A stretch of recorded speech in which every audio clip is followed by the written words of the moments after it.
bear with us here. It's a beautiful day outside, but we are here today to talk about what is really a very serious subject, and you know the subject, COVID-19. I want to let all of you know that on Saturday it was announced that we have formed the St. Louis Metropolitan Pandemic Task Force. This task force is made up of County Executive Ellman from St. Charles, County Executive Page from St. Louis County, myself, the heads of the three major hospital systems, SSM, Mercy, and BJC, and our public health directors. That task force is a communication tool for all of you in order to be able to get the latest information out to you. Dr. Alex Garza is the incident commander for the task force, and every day at 3 o'clock he will be doing a new update. He has a very impressive background, former executive at Homeland Security, also a member of the military for 20 years, and of course an MD. So we appreciate him lending his expertise to this subject. On Saturday, the models, it was announced that the models showed that there can be as many as 80,000 people in the metropolitan area who may contract COVID-19. That's a very large number of people. As you know, the state of Missouri right now has about 2,300 cases. The city of St. Louis has, as of just a couple of hours ago, we had 382 cases, and I'm sure by the end of the day we will have even more cases.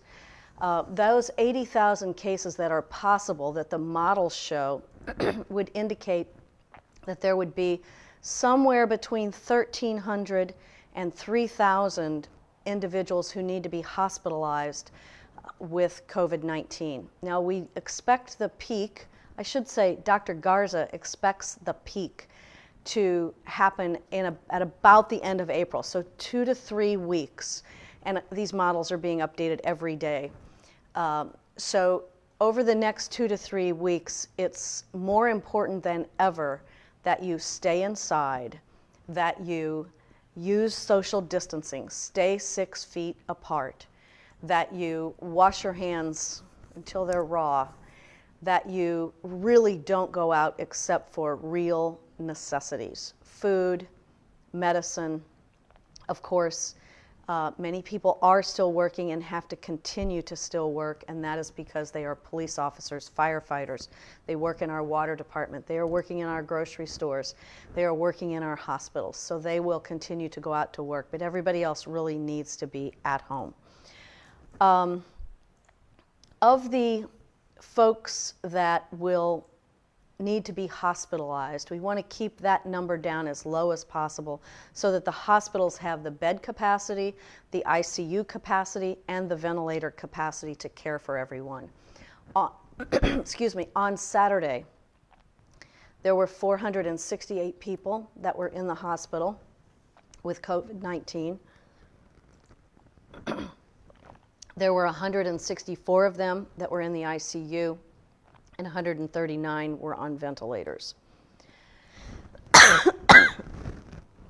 So that's a very sobering numbers, and likely to get more sobering as time goes on.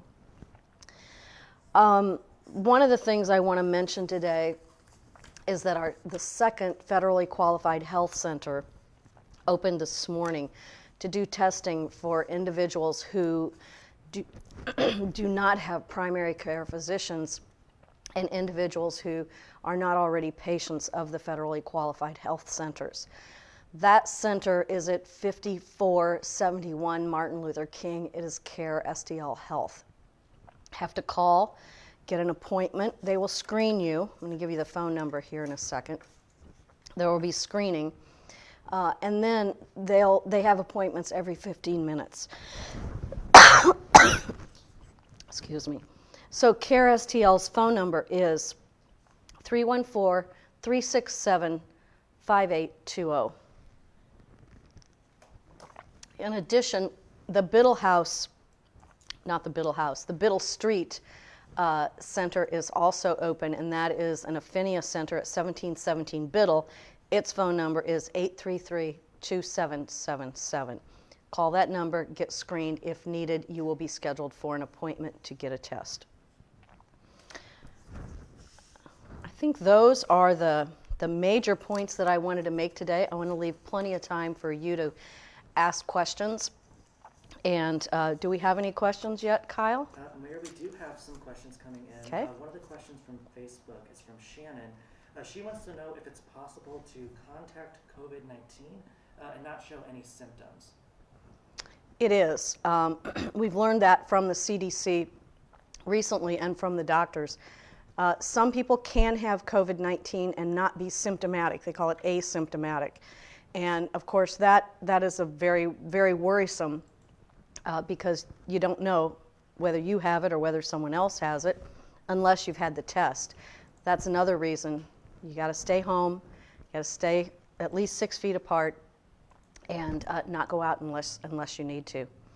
One of the things that I meant to mention in my introductory remarks, so maybe I could go to it now, has to do with an announcement that we made this morning that we know that not everyone has a place to live. Not everyone has a house or an apartment to live in. And those folks are some of our most very vulnerable people. And so this morning we announced that we have made an arrangement at the location that some of you will know as the Little Sisters of the Poor. It's the former Little Sisters of the Poor on North Florissant. And that location, we have under contract right now 26 beds, 26 rooms there, and we have the option for another 50 rooms. We have a commitment from them. And so we are beginning this afternoon to move the first roughly 15 individuals into that site. And there is a bed for everyone who is homeless who is willing to come inside. And that's a really important message to get out there. We work on the housing folks 365 days a year, 24/7. There are 583 beds in the city of St. Louis, and so these are additional beds. We need everyone's help to help us staff those beds. It's one thing to contract for the real estate, which we have done, but it's another thing to find someone to operate it. So I want to give a thank you to Pastor Mike with City Hope STL, who is partnering with us to operate the Little Sisters of the Poor site. And we think that'll be a major plus, and we expect we may have to expand even more. The other thing that we are doing is working to keep people in the housing that they have now. So that's on the prevention side. We don't want anyone to become homeless, and then much more difficult to get them into housing than to keep them in the housing that they have now. Mayor, we actually do have a question on that topic specifically. Robbie wants to know how is the city going to be working to get the word out to those individuals who might benefit from those newly available shelter facilities? So we will use our own outreach workers, but we also really need assistance from the Continuum of Care. The Continuum of Care is a group of people who represent organizations. Some are shelters, some are other sorts of social services, who work together year-round to try to provide housing and services for those in our most vulnerable population. But the Continuum of Care is experiencing its own difficulties because some of their workers are unable to come to work.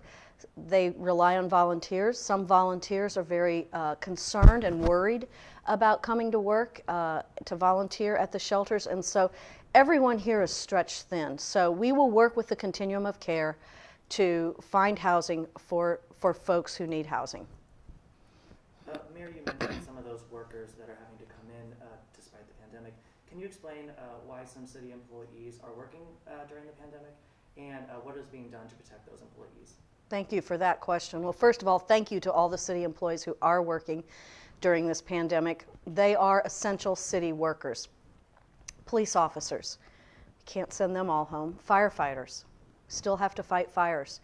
EMS workers, the folks who run our ambulances and take people back and forth to the hospital and treat them in emergency situations. The city operates its own water department. We have to keep that running, and those individuals have to come to work. So the city employees who are working are essential, providing essential city services. City Hall and all of our public buildings are closed to visitors. We have a very, very skinny skeleton crew in those buildings just to kind of keep the wheels on during this pandemic. But we have a lot of essential services that we provide. I failed to mention trash pickup. We sure can't quit picking up the trash. Have to continue to do that. So thanks to all those drivers out there who are working every day to pick up the trash. Mayor, Rebecca on Facebook wants to know what the city is doing to protect those who might be incarcerated at the CJC and MSI. Yes, thank you for that question as well. About 3 to 4 weeks ago now, we implemented a no visitor policy at CJC and MSI because we certainly don't want visitors bringing it to the institution. We have this morning about 740 people that are detained in either CJC or at MSI. We have populations spread out as much as possible. New people that come into the facility are isolated for 14 days because we don't want to introduce it into the facility. And the only people that are being admitted to those facilities right now are people detained on very serious charges. Mayor, where can individuals who are watching go to donate supplies, to help out others during this pandemic? Thank you for that question. So I have some notes here. SSM is taking donations from individuals at their location at 350 North New Ballas. They're doing that Monday through Friday, 8 to 5. And the kinds of things that they're looking for are homemade masks, the cloth masks, and other small non-bulk items. A couple of other things that, for those of you who want to help out, might want to think about. You can donate food to stlfoodbank.org. You can host a virtual food drive. Donate non-perishables, canned foods, boxes, that sort of thing. Monday through Friday, 8 to 4:30, and that is in Bridgeton. Or, of course, you might want to think about giving blood at this time. The Red Cross is always looking for folks to give blood, and with everyone staying home, their blood drives are not happening as normal. So contact the Red Cross if you are able to give blood. Mayor, we have a question on Facebook from Devin. He wants to know if it's still safe to support local businesses through takeout or delivery services. It is. So he's talking, Devin, I'm sure you're talking about restaurants. Restaurants are still open just for pickup or takeout. I think, very tough time for restaurants. Most of them are small businesses. Most of their employees are folks that aren't getting the tips and aren't getting the customers that they would be ordinarily. So yes, do take out from restaurants if you can. And tip well. Mayor, this question kind of has two parts here. Brittany on Facebook is wanting to know if there are resources available for those renters who might not be able to afford rent this month, or also on the other side of that for the landlords who want to provide some sort of assistance to their tenants. Is there anything available that you're aware of? So the first thing I would say is that if you are having trouble making your rent this month, first of all, work with your landlord. I think many of them will work with you and work something out, especially if you pay a little. The other thing is, of course, the CARE Act and the Families First Act have been passed, and we expect that soon each individual will get $1,200. Be sure to set that aside to pay your rent if that's if that's your highest priority. So those are things that you can do to kind of stay on good terms with your landlord. But on the flip side of that, we went to the circuit court. It's been about 2.5 weeks ago now, and got an order that orders no evictions. There cannot be any evictions in the city of St. Louis. That order is good through the 19th of April, and we expect to go back and ask them to extend that order. Also, there is a no cutoff, no shutoff order for both water, gas, and electric during this time period. So that's Ameren. Thank you to Ameren. Thank you to Spire. And St. Louis City Water has also agreed not to shut off anyone's water, gas, or electric during this time. Now, you'll eventually have to pay that, but right now, there's a standstill order. All right, Mayor, can you talk about what is being done on the Metro buses? Has there been any changes to the schedule? Is there any protections being done for the drivers or for the passengers? Mm-hmm. Yes, so there are protections in place for the bus drivers and the folks that are trying to get people back and forth to work. I would say this about, and by the way, importantly, those drivers have personal protective equipment. They have masks, they have gloves, they have what they need to protect themselves. But several things have happened. One, when you get on a bus now, you're being asked to go in the back door of the bus so that you don't have a lot of people filing right by the driver. You're being asked to spread out. You're also being asked just to use the bus if it's really necessary to go somewhere, the bus or Metrolink, if it's really necessary to go somewhere. We're trying to keep the number of people down, but keep the system open and operating with the ability to socially distance. And those are challenging and competing objectives here, but we need your help on that. People need to go to work, and a lot of people who work, who are first responders or work in our hospitals or work in our grocery stores, rely on public transportation to get there. So if you don't really need to go today, don't go. Get your grocery list together. Try to make a 2-week list, stretch that out. One person in the family go, if at all possible. Now we know if you're a single parent and you got little kids, we understand that. But going to the grocery store isn't an outing. It's go, get what you need, take as few people, hopefully no one with you as possible. If you're shopping maybe with someone who's older, maybe you can go in and get what they need for them so that you don't have to have them going through the grocery store with you, because that's more exposure for them as well. Mayor, Erica would like to know if she knows of someone who is maybe facing some issues of homelessness, where would you recommend that individuals go? Call 211. 211 is the United Way number for housing.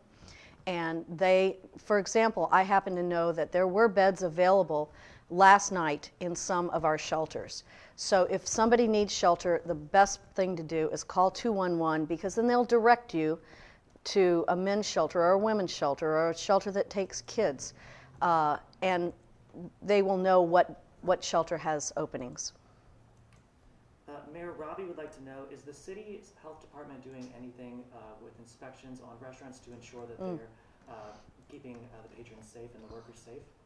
Yes, restaurant inspections are still going on, as always. And if you know of a restaurant that you think is not following the rules, let us know that. You can call 622-4800, that's Citizen Service Bureau. For the most part, restaurants want to follow the rules. They don't want themselves exposed, their workers exposed, or anyone else. So we've had a couple of instances where we've called or written to the restaurant and said, you need to do this differently, and they've all complied almost instantly. Mayor, we've had a couple of questions about economic stimulus for individuals. Can you talk a little bit about maybe the CARES Act on a federal level and how it's going to assist people in the city? So the CARES Act, as I mentioned a little bit ago, $1,200 per person should be coming to you very soon. $500 per child should also be coming soon. In addition to that, if you're unemployed, and I hope you're not, but for those of you who have been laid off, Missouri's unemployment is a little over $300 a week normally, and the federal government's act adds $600 to that. So unemployment can't, if you qualify, that means you were laid off, not that you quit, but that you were laid off, unemployment will be about $900 a week, and it can last up to 120 days at this time. That's the act that's been passed so far.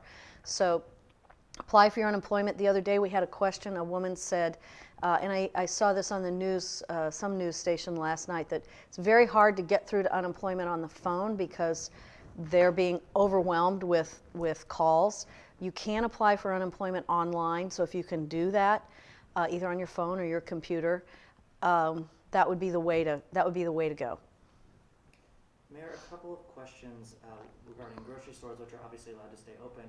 Can you give any guidance on maybe when it's best to go, if you should go in a group, that sort of thing? Well, definitely don't go in a group. One at a time, please. Grocery stores are limiting the number of people that can come in the store so that they can more effectively social distance. And so grocery stores have early morning hours for older people. I think 6 to 7 at most stores. You can check their website, but I believe that's the first thing in the morning. And of course, we all know that the most crowded time to go to the grocery store is weekends, right before dinner. All those are very crowded times. So if you can, go to the grocery store at off hours and just go by yourself, make your list, and get in and out of there. Mayor, another question on the new site just opened up today for the unhoused individuals. Will that stay open after the pandemic, or will the city of St. Louis still have enough beds for those who are unhoused? We have to assess that, as we get through this process. We normally have enough beds for the unhoused, but we're in a whole new situation here with a lot of people unemployed. And so our focus is going to be trying to keep people from becoming unhoused, and those people who are, trying to get them into shelter, and not emergency shelter long term, but get them into apartments again and get them back on their feet. Housing first model. Mayor, can you speak a little bit about what is being done by the city to protect our police officers, and especially so if any of those come into contact and may have to go into quarantine? So police officers have personal protective equipment also. All city employees do, but police and fire and EMS, who are dealing with the public all the time, have even more personal protective equipment.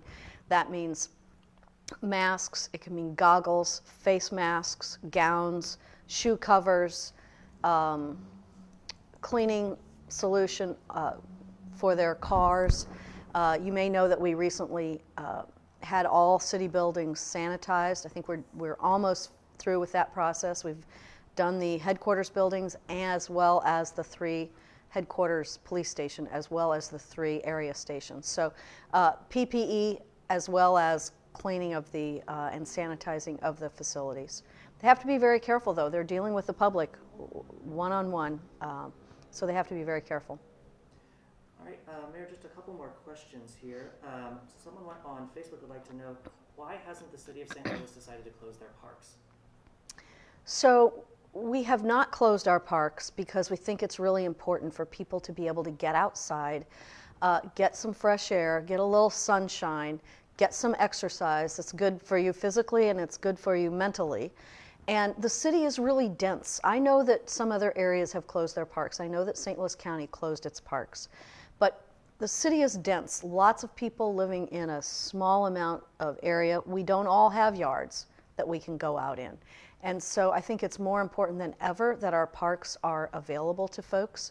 I also think that if we can all socially distance, then it's safe for us to be in the parks.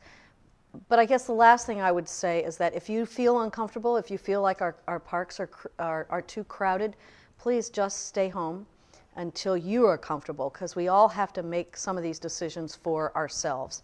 And the city has 109 parks.